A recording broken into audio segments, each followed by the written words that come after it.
నిన్న అందరూ చూశారు అన్ని ఛానల్స్లో లావణ్య ముంబై వెళ్ళి హల్చల్ చేయడం. సో దీని వెనకాల మెయిన్ ఇంటెన్షన్ ఏంటి అనేది మాట్లాడుకుందాం. ఫస్ట్ నాకు వాడొద్దు అన్న లావణ్య మళ్ళీ వెళ్ళి నా మొగుడు నాకు కావాలి, నా మొగుడిని నాకు అప్పచెప్పు అని చెప్పి మాల్వి మల్హోత్రా తలుపులు ఎందుకు తన్నింది? రాజ్ తరుణ్ చాలా మంచోడు, నా కూతురే ఇలాంటిది, దానివల్ల మేము సమాజంలో పరువు పోయింది, తలెత్తుకోలేక తిరుగుతున్నాము అని చెప్పేసి అన్న ఆ తండ్రి, ఆ ఫుటేజ్ కూడా మన దగ్గర ఉంది, బయటకు వచ్చింది. అలాంటి ఆయన ఇప్పుడు మళ్ళీ కూతురుతో కలిసి ముంబై వెళ్ళి మాల్వి మల్హోత్రా తలుపులు తన్నడానికి రీజన్ ఏంటి? అసలు విషయం మాట్లాడుకుంటే, లావణ్యకి ఇప్పుడు మళ్ళీ రాజ్ తరుణ్ మీద ఏదో ఒక ఎలిగేషన్ పాస్ చేయడానికనో, అతన్ని ఇబ్బంది పెట్టడానికో, అతని మీద నింద వేయడానికో, అతన్ని ఇంకేదో చేయడానికో, అతన్ని ఇబ్బంది పెట్టడానికో ఒక రీజన్ కావాలి. ఎందుకు టైంకి రీజన్ ఎందుకు కావాలి అని మాట్లాడుకుంటే, నెక్స్ట్ భలే ఉన్నాడే అనే సినిమా రిలీజ్ అవుతుంది రాజ్ తరుణ్ది. లావణ్య మెయిన్ ఇంటెన్షన్ కూడా అదే. ఫస్ట్ కూడా మీరు ఎప్పుడైతే నార్సింగి పోలీస్ స్టేషన్లో ఆవిడ కంప్లైంట్ పెట్టినప్పుడు చూసారో, అప్పుడు ఆయన్ని 2 సినిమాలు ఉన్నాయి వరుస పెట్టి. ఆ 2 సినిమాలని ఇబ్బంది పెట్టడానికి, పైగా ఇంకో సినిమాలో మాల్వి మల్హోత్రా హీరోయిన్, ఆ సినిమాని అసలు సర్వనాశనం చేయడానికి పూనుకొని లావణ్య ఆ పని చేసింది. ఇప్పుడు మొత్తం వ్యవహారం అంతా చక్కబడింది. సమాజంలో మనుషులు వేరు, ఆడోళ్ళు వేరు, లావణ్య వేరు అనే స్థాయికి అందరూ వచ్చేసారు. లావణ్య ఏంటి అనేది మొత్తం ప్రపంచానికి అర్థమైపోయింది. సో ఇలాంటి లావణ్య ఇప్పుడు మళ్ళీ ఎందుకు తెర మీదకి వచ్చిందంటే, ఆ రాజ్ తరుణ్కి సంబంధించి ఇంకో సినిమా కూడా ఉంది, భలే ఉన్నాడే, దాన్ని కూడా సర్వనాశనం చేయాలి. ఈమె మెయిన్ ఇంటెన్షన్ ఏంటంటే, యాక్చువల్గా డ్రగ్స్ కేసులో ఇవాళ కాకపోతే రేపైనా సరే వరలక్ష్మి టిఫిన్ సెంటర్ కేసులో లావణ్య లోపలికి వెళ్ళొద్ది. Same Vijayawada drugs case open అయినా A6కి లావణ్య లోపలికి వెళ్ళొద్ది. నేను ఎలాగూ లోపలికి వెళ్తాను, నా కెరీర్ సర్వనాశనం అయిపోయింది, నీ కెరీర్ కూడా సర్వనాశనం అవ్వాలి, నీకు ఇంకా సినిమాలు ఉండకూడదు, నీ లాస్ట్ సినిమాలు ఈ 3 భలే ఉన్నాడే లాస్ట్, ఇంకా తర్వాత ఇంకా తను ఏం కమిట్ అవ్వాలా. అఫ్కోర్స్ వేరే ఉన్నాయి, అవి తర్వాత సంగతి, లావణ్యకి తెలియదు. సో ఇంతవరకు ఇతనికి ఇంకా అవకాశాలు రావద్దు, ఇతని క్యారెక్టర్ ఇదాన్ని మొత్తం డ్యామేజ్ చేయాలి, ఇతను వేస్ట్ అని సమాజానికి ప్రూవ్ చేయాలి, తర్వాత నేనేమైపోయినా పర్లేదు అంటే నా పతనం ఎలా స్టార్ట్ అయినా అతను కూడా పతనం అవ్వాలి అని మెయిన్ ఇంటెన్షన్ పెట్టుకుంది. ఇది ఓవరాల్గా ఈవిడ ఇంటెన్షన్. ఎలాగూ జైలుకి వెళ్తాను, మళ్ళీ నన్ను కాపాడి బయటికి తీసుకురావడానికి ఏం చేయాలి? రాజ్ తరుణ్తో గొడవ ఎలాగూ స్టార్ట్ అయింది కాబట్టి ఆ కొంప మనం రాయించుకుంటే, రేపటి రోజు నేను లోపలికి వెళ్ళినా మా అమ్మ నాన్న అది అమ్మో ఇంకేదైనా చేసి నన్ను బయటికి తెస్తారు. పైగా తిరగడానికి పాపం ఏదో ముచ్చటపడి ఒక టాయ్ లాంటి ఒక అందమైన జీప్ లాంటి కారు కొనుక్కున్నాడు, అది ఈవిడే వేసుకొని ఊరేగుతుంది. సరే ఆ వ్యవసాయాలన్నీ మనకెందుకు, అది వాళ్ళ ఇష్టం, నువ్వు వెళ్ళి తీసుకోవచ్చు కదా, నీ పేరు మీదే ఉంది కదా RC అని ఆయన అడిగితే, ఆయన వెళ్ళి గొడవ చేసినా ఏమైద్ది? ఈవిడ వెళ్ళి నా మొగుడిదండి నేను వాడుకుంటున్నా అంటది. వాళ్ళు ఏం చేయలేరు పరిస్థితి.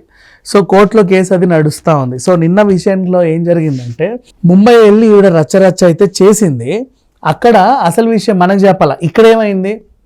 ఈ కేసులో రాజ్ తరుణ్ని నిందితుడిగా వీళ్ళు ఛార్జ్షీట్ దాఖలు చేశారు. అఫ్కోర్స్ ఈ కేసులో ఇక్కడే కాదు, ఏ కోర్టులో అయినా సరే ఎవరున్నా సరే రాజ్ తరుణ్ని నిందితుడిగా చేరుస్తారు. వై? బికాస్ ఆవిడ అలా మెటీరియల్ ఎవిడెన్స్లు పెట్టింది. కానీ శిక్ష పడ్డంత మాత్రం శిక్షలు పడలేదు తర్వాత సంగతి. రిమాండ్కి వెళ్ళినంత మాత్రాన రాజ్ తరుణ్ నిందితుడు అయిపోదు. సమాజం మొత్తానికి తెలుసు, మొత్తం ప్రపంచానికంతా తెలుసు లావణ్య అంటే ఏంటి అని. సో ఇదే వ్యవహారంలో మనం మాట్లాడుకుంటూ పోతే, నెక్స్ట్ ఈవిడ చేసిన అసలు ఇప్పుడు ఈ ఎఫర్ట్ చేయాల్సిన అవసరమే లేదు. ముంబై వెళ్ళి తలుపులు దాన్ని రచ్చని లేపడానికి గల ప్రధాన కారణం, తెల్లారితే ఇప్పుడు 13th సినిమా ఉంది నెక్స్ట్. సో ఈ రేపో మాపో వీళ్ళు పెట్టుకుంటారు కదా మా ప్రీ రిలీజ్ ఈవెంట్లో ఇంకేవో సంబంధించినవి. ఈలోపు మనం రచ్చ చేస్తే రేపటి రోజు ప్రీ రిలీజ్ ఈవెంట్కి రాజ్ తరుణ్ కెమెరాలను ఫేస్ చేయడం ఇష్టం లేక రాడు. రాజ్ తరుణ్ ప్రమోషన్స్కి రాకపోతే సినిమా సరిగ్గా ఆడదు, ఆ సినిమా సర్వనాశనం అయ్యిద్ది. నెక్స్ట్ రాజ్ తరుణ్ ప్రమోషన్లకి రావట్లేదు అనే విషయం ఇండస్ట్రీలో పడిపోతే వాటితో సినిమాలు తీయడం వేస్ట్ అయ్యా అని వాళ్ళు అనుకోవాలి. ఎందుకయ్యా రాజ్ తరుణ్ ప్రమోషన్స్కి రావట్లేదంటే ఆయనకి ఏవో ఉన్నాయండి రాజకార్యాలు అని మాట్లాడుకోవాలి. ఇది ఓవరాల్గా Lavanya main plan, main intention. దీనికోసం అతను మళ్ళీ ఇబ్బంది పెట్టడానికి 3వ సినిమా, ఇప్పుడు ఈవిడ గొడవ స్టార్ట్ చేశాక వచ్చిన 3వ సినిమా హ్యాట్రిక్, ఈ విషయంలో కూడా గట్టిగా గొడవ చేసి హ్యాట్రిక్ విజయం సాధించాలని బాగా తాపత్రయపడుతుంది. ఇది లావణ్య స్టోరీ. ఇక మెయిన్గా అసలు వీళ్ళందరూ ఎక్కడున్నారు, ఏ విల్లా అది, ఏంటి సరంజామా అంతా అని చాలామందికి ఒక డౌట్ అనేది ఉంది.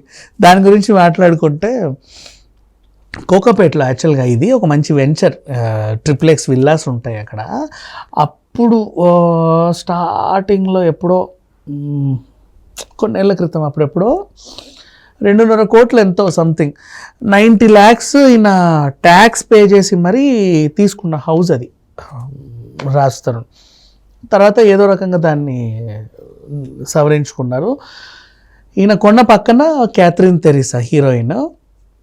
నెక్స్ట్ ఆ ఎదురుగా కొంచెం అటు వెళ్తే మన రాజా రవీంద్ర గారు, ఎవరైతే ఈయనకి సినిమాలకి మేనేజర్గా ఉన్నాడో ఆయన.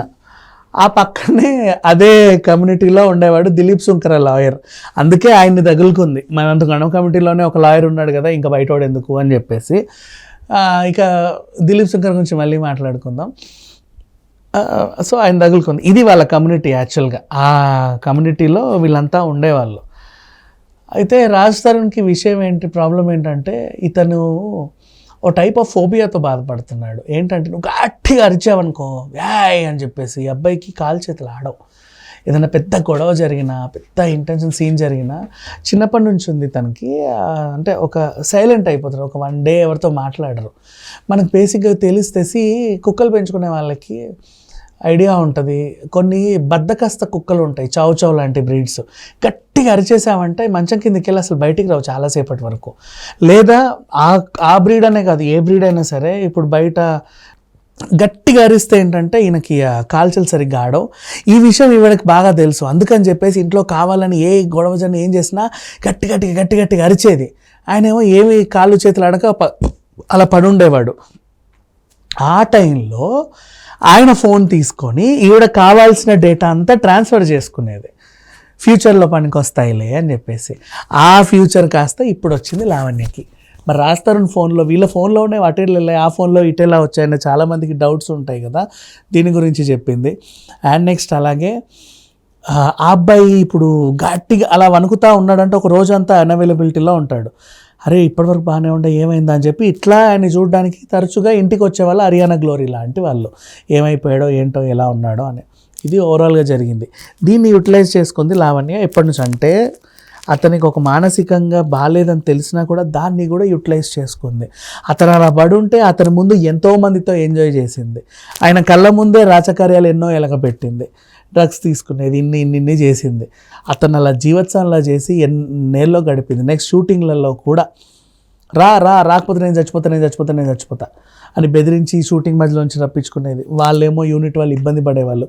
అలా ఒక అబ్బాయి కెరీర్ని ఎన్ని విధాలుగా 360 degrees ఎన్ని రకాలుగా సర్వనాశనం చేయొచ్చు అన్ని రకాలుగా సర్వనాశనం చేసి పెట్టింది.